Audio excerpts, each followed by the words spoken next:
Since I don't have a house demo to film this week, I thought I would stay in town and do a little construction walk.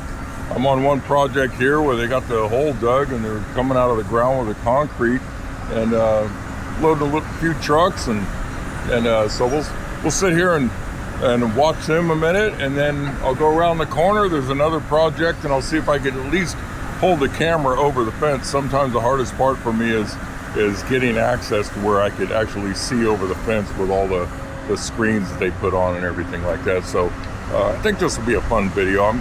There's several projects. I'll just go for a walk and we'll see how much footage we could get and kind of enjoy the sights and see all these hard workers out here.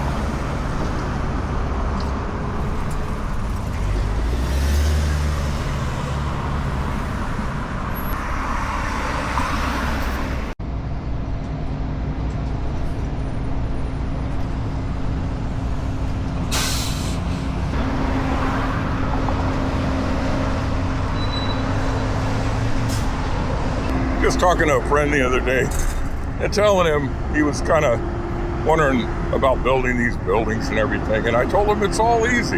It's just like IKEA and Lego sets, you know, one piece, tab A into slot B, and so when everyone knows what they're doing, the job goes smooth.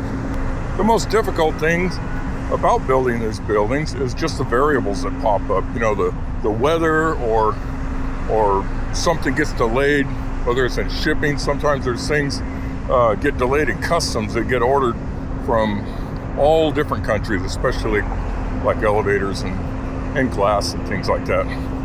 But for the most part, if you have the manpower, if you have the materials, if all the drawings and the details are all correct and everything's in line, it's a matter of opening the box, following the directions, and putting it together. So, like I said, that's the easy part.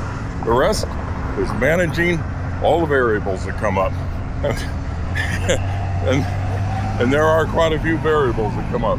So let's walk across the street and kind of go visit this other one. You see the tower crane somewhere behind there.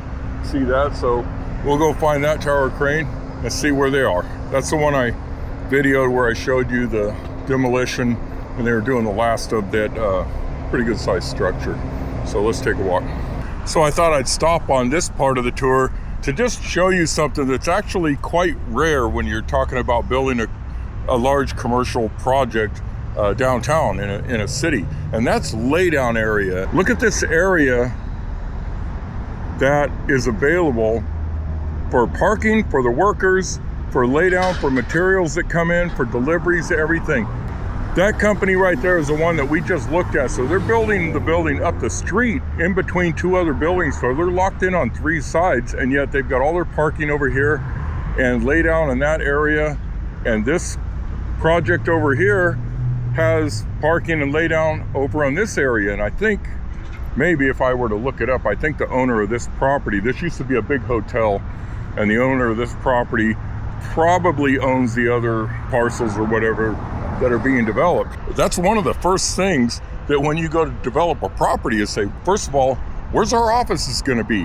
When we did the one down the street, we had to lease office space across the way because there's no room to build a building, bring all the trucks in, put all your office trailers and everything there. So this is a premium. And see all the structures to go in underground for all the utilities. So they have all the utilities. Look at the lumber they have laying down over there for when they need it.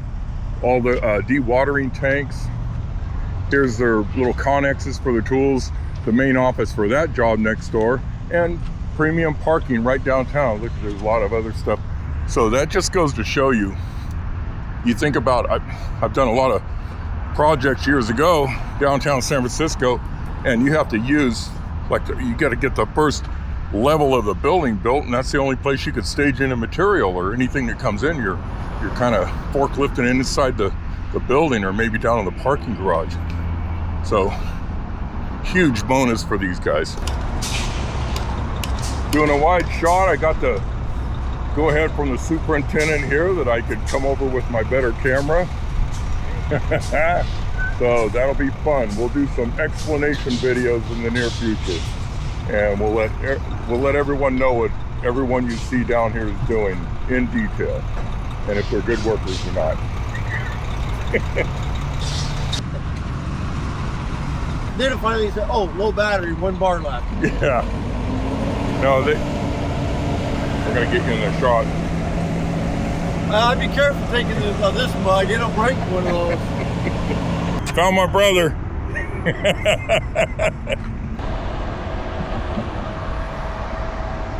So I was told this building behind me, which used to be my doctor's office, Virginia Mason, they moved across the way. This is scheduled to be demolished, I think, within a couple of weeks. That's what the superintendents were telling me. And so that would be kind of fun to watch demo. But the one thing I want to point out is that now they're going to be neighbors working alongside of each other.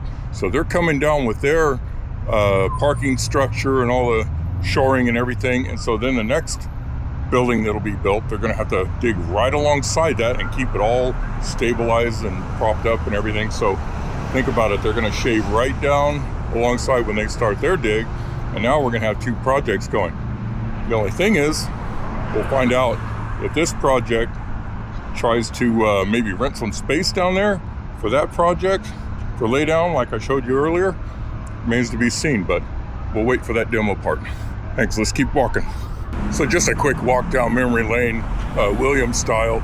This building behind me, plus the other building, and then there's a restaurant next to that. So you see how big this piece of property is, and the proximity to the overpass. And so once I finished over on the across the way, taking down a 10-story and start digging that hole, I was scheduled to come over here with a couple bosses and start taking these buildings down and start digging the hole over here so we could get another big project. So that was, you know, just after everyone started going back to work. But what happened was everyone started complaining, hey, I don't want to go back to work. I like being in my home office. And so now all the people building buildings with that office space, they're starting to get a little skittish about putting something up that no one would occupy. So it got put on hold, and I'm not sure if they're gonna, I'll have to look up, see if they're gonna go maybe residential. Residential's been selling around here, either selling or apartments, people moving in. So they backed off on the office and the hotel. See, the office was gonna turn into hotel, and I could go on and on, but that was kind of sad. I was really looking forward to that. Would have been a big challenge working next to this freeway. You don't want to, or next to this overpass, you don't want things falling over onto the street. So that would have been and then the logistics and everything just to work that out. So that's part of doing this kind of work, is the challenge that's involved, and that's what keeps you going every day. So to continue our walk down Williams Memory Lane, this park that you see behind me is actually just sitting on top of a foundation that is already built, ready to stand up a 34-story building. That was the last project I was on. Amazon came in, they started this building behind here, and were worried, in my opinion, that they thought, hey, maybe we won't be able to fill this one up. Again, with everyone handcuffing themselves to their home office and demanding not to come into work. And now that things are happening with Amazon in a different way, you know, a lot of the layoffs and everything like that, I'm not sure if they will build that building anytime soon. But all the structure is there, all the concrete and everything, and the crane supports, the bolts and everything ready to peel that off and take off with a high rod. All they have to do is start standing up the steel and take off, because the parking garages between both buildings connect. And so they weren't able to just go, no, we're not going to build it, leave it filled in. We had to dig it, finish the parking garage, finish all the foundation and all the structure right below what you see underneath all this landscaping. So if all of a sudden you see steel go up, say, wow, that was fast. They just peel that off, get it hauled away, and start building the building. It's all ready to go. Kind of cool. All right, this is perfect.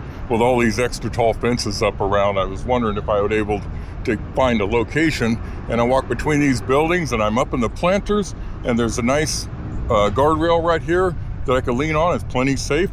Typically you'll see a shoring company come in here and drive all the piles and everything, and then they dig everything down consistently as they keep putting the flagging and the tiebacks and everything like that. But this is different.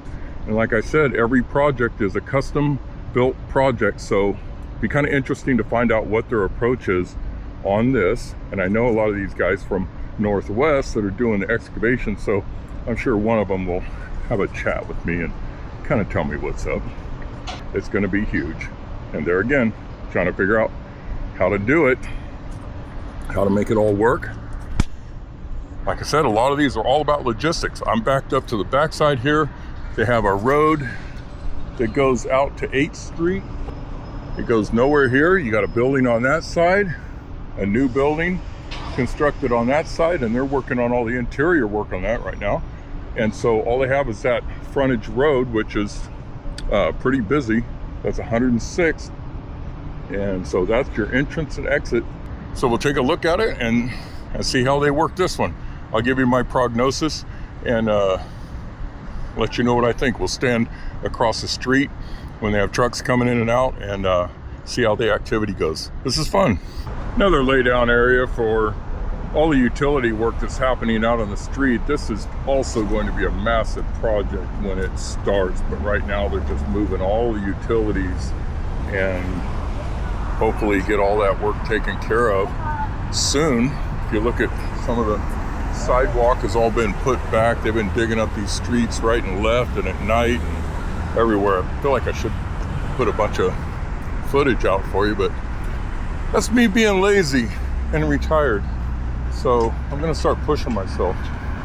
It's funny, it's about 3:40 right now, and this is when all the traffic starts hitting. Everyone has to get out of town all at once. All these buildings start emptying out. The construction workers and early birds start first, and then all the rest of the people in these offices start piling out of here. Look at me doing a walking vlog. Oh, I hear tweets. Let's see, maybe I'll go across the street this way. Why not? The hard part for me on these walks is I'm walking on the other side of Mod Pizza. I just passed Shake Shack and I'm getting ready to cross the street and go into Salt and Straw, which is a new ice cream place. So I'm gonna have to kind of inhale and hold my breath so I don't smell the waffle cones, and see if I could get past it without ordering a double of whatever they've got. It smells really good.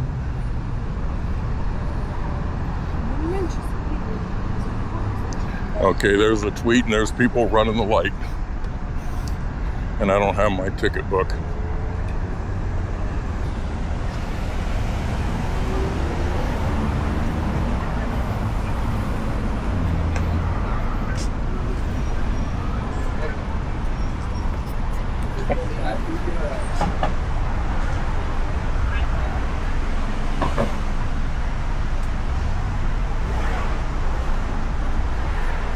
Oh, I can't take it. I exhaled, got a whiff of that. Keep walking, William. Your waistline will thank you. So here's where I filmed my strip mall demolition. You can see the size of that parcel as well. That's going to be a 24-story condominium, and then it'll have a huge plaza section out to one side. You know, the lower floors with all the atriums and the shops and everything like that. And that's going to be pretty cool. You can see by the patches in the street, they've been moving a lot of utilities, and across there all the trenches that you have to run over. So right now they're using that as a staging area. I see a pile of spoils when they remove from the trenching. Go on down here. I have one more parcel to show you. And granted, this downtown is basically a 12 by 12 square block, and I only did about, maybe a quarter of it.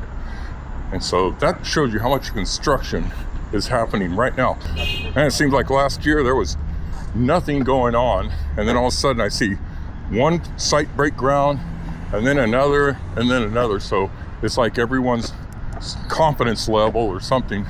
And there again, a lot of politics in Seattle that are sending people over here to Bellevue. So there's a lot of reasons.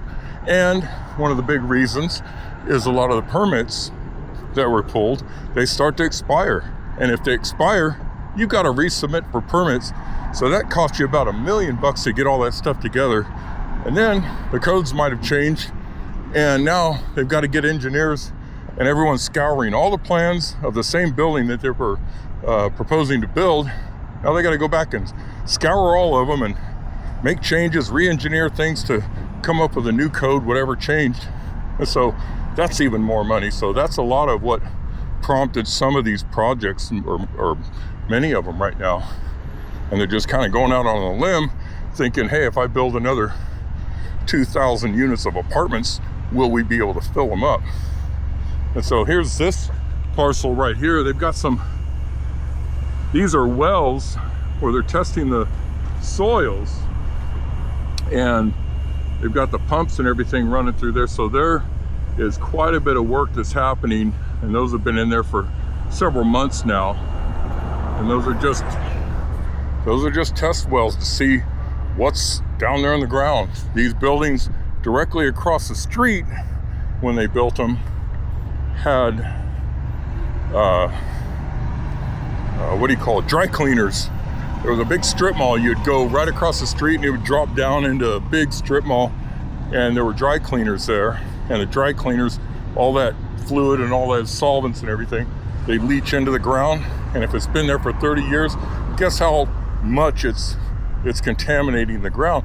So when they were digging for this 3 buildings right here, I think over half of the spoils had to be hauled out in specialized containers and gift wrap and plastic and everything, and had to be treated completely separate than typical dirt and rock and gravel and everything that comes out. So that was huge money. And so that's what they're doing over here. And I think from the size of this project, they're not going down very far, so that's good. Maybe they could get contaminated over, dig it a little bit and put some clean stuff and lock all that in. I'm not sure what they're going to be required to do. But that's just me rambling, and I'll post this video and let you deal with it from there if you like that kind of information. And that's kind of fun. But just to let you know, that's how much construction is going on in just a short walk around the block from me. And I haven't even walked around on this other street where they're, redoing all the sidewalks and widening and making the bike lanes and everything like that. So there's a lot of work. It's going to put a lot of people to work. It's going to bring a lot of money into the local economy here, because all these construction workers, they like to eat, and they like to run out to all these taco places and all the burger joints and everything like that at lunchtime. So yeah, a lot of work, a lot of money. So appreciate you watching this. I am going to wait for my crosswalk and get across the street and see if I can't get this posted. So let me know what you think about this type of video. I'm not going to edit it as much as I do my other demo videos, but yeah, let me know. See if you like me walking around here and showing you some stuff. Got to get out a little bit earlier.